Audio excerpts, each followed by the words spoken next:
सदिशों के मध्य का कोण कितना होगा यदि उनके परिणामी सदिश का परिमाण भी उनके परिमाण के तुल्य हो। कि अपने पास कोई दो सदिश ली जा रही है, p ले लिया मैंने, एक q ले लिया।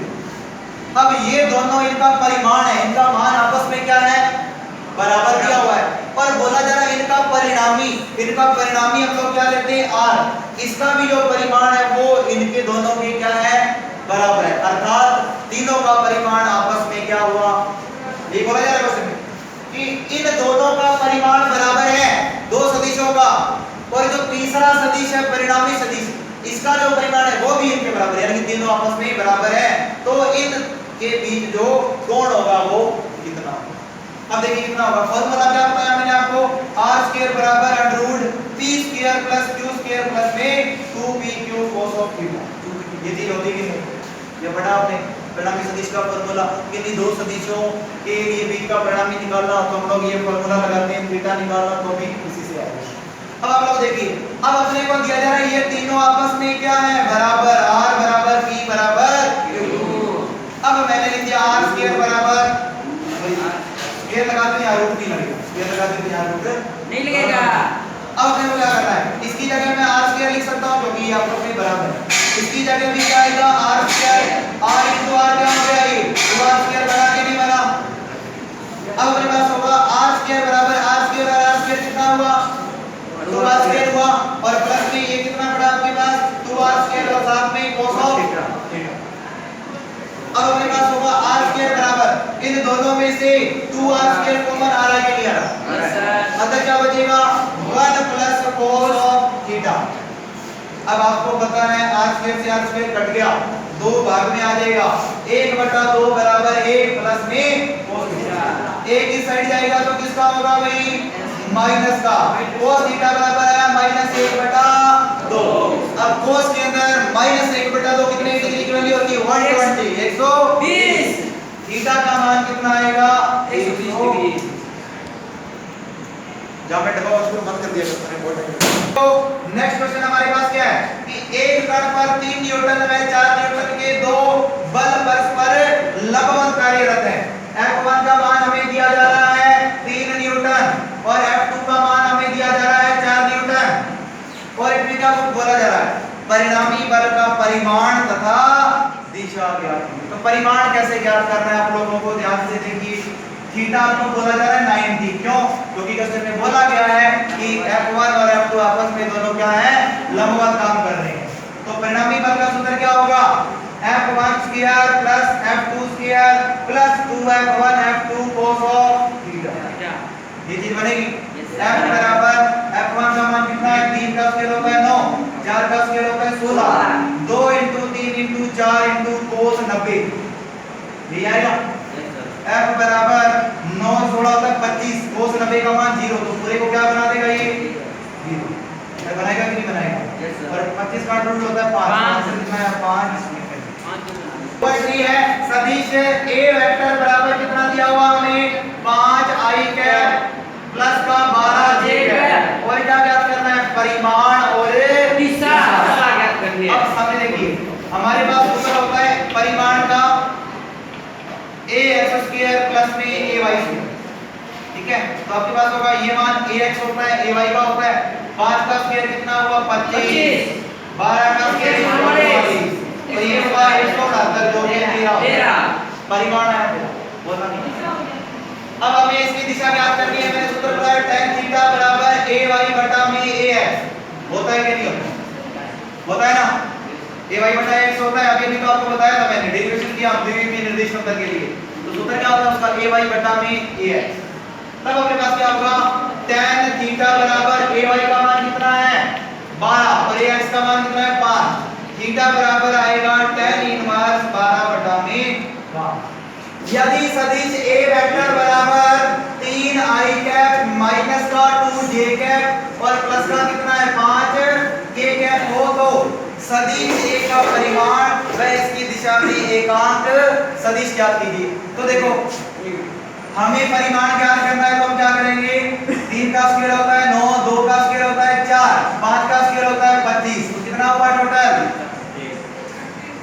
कितना हुआ 36 हुआ क्या, रूट के अंदर 38। अब इसकी दिशा में अपने को इकाई सदिश निकालना है, एकांक सदिश। तो एकांक या इकाई सदिश का मैंने फॉर्मूला बताया, a कैप बराबर a वेक्टर बटा a का परिमाण। बताया कि नहीं बताया आप लोगों को? बताया ना। इकाई सदिश का सूत्र लिखा है ना, इकाई सदिश का पढ़ा हमने, जिसका परिमाण कितना हो 1, दैट इज कॉल्ड इकाई सदिश। अब अपने पास क्या उसका फॉर्मूला लिखा है, a वेक्टर का मान a कैप बराबर a वेक्टर का मान ये पड़ा है 3i cap minus 2j cap और प्लस का 5a कैप और बटा में परिमाण कितना a का √38। तो स्टार्ट कर दे। यदि चुंबकीय क्षेत्र b वेक्टर हमें दिया जा रहा है i cap plus j cap minus का 2k कैप और हमें दिया जा रहा है a वेक्टर क्षेत्रफल माइनस का i कैप प्लस का 2j कैप और माइनस का k कैप और पूछा जा रहा है चुंबकीय फ्लक्स का मान ज्ञात करो। किसका? चुंबकीय फ्लक्स का। अब हमारे पास फॉर्मूला होता है फाई बराबर b vector dot a vector. चुंबकीय फ्लक्स का फॉर्मूला ये वैसे आगे आएगा, बाकी आपको ध्यान रखना है तो b vector dot a vector. अब आपको क्या करना है, डॉट प्रोडक्ट करना है। b वेक्टर का मान है आपके पास i cap plus j cap minus 2k cap dot फिर a का मान है माइनस i कैप प्लस का 2j कैप और माइनस का k। देखो फाई बराबर i into i कितना हुआ माइनस 1, j और 2 कितना हुआ प्लस का 2 और प्लस का कितना हुआ ये 2, कितना बचा 3, कितना बचा 3 और इसका मतलब होता है वेबर। क्या होता है? वेबर। रेखीय संवेग हमें दिया जा रहा है p वेक्टर बराबर कितना है i कैप माइनस का 2j कैप और प्लस का 5k कैप किलोग्राम मीटर पर सेकंड। ये मतलब होता है संवेग का। और आप लोगों को दिया जा रहा है बिंदु की दूरी अपने को कितनी दी जा रही है 2i कैप प्लस का j कैप और प्लस का 3k कैप मीटर पर कार्य कर रहा है। तो कोणीय संवेग का मान बताना आपने। क्या बता रहा है कोणीय संवेग का मान? अब कोणीय संवेग का सूत्र क्या होता है सामने देखो, इसको j से भी लिखते हैं l से भी लिखते हैं। तो l वेक्टर बराबर होता है r vector cross p vector. ठीक है। अब आपको क्या करना है, क्रॉस प्रोडक्ट में क्या करते हैं आप लोगों को पता है? ये आता है ना i कैप j कैप और k कैप। अरे क्रॉस प्रोडक्ट आता है, ये चीज करते हैं नहीं करते? डॉट में सीधा बड़ा कर देते हैं।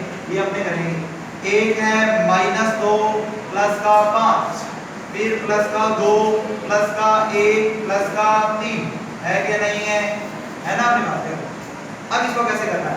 मैंने आपको बताया i कैप का मान चाहिए, पहले इसको भी छोड़ देंगे और इसको भी छोड़ देंगे। ये चीज बताई थी आपको।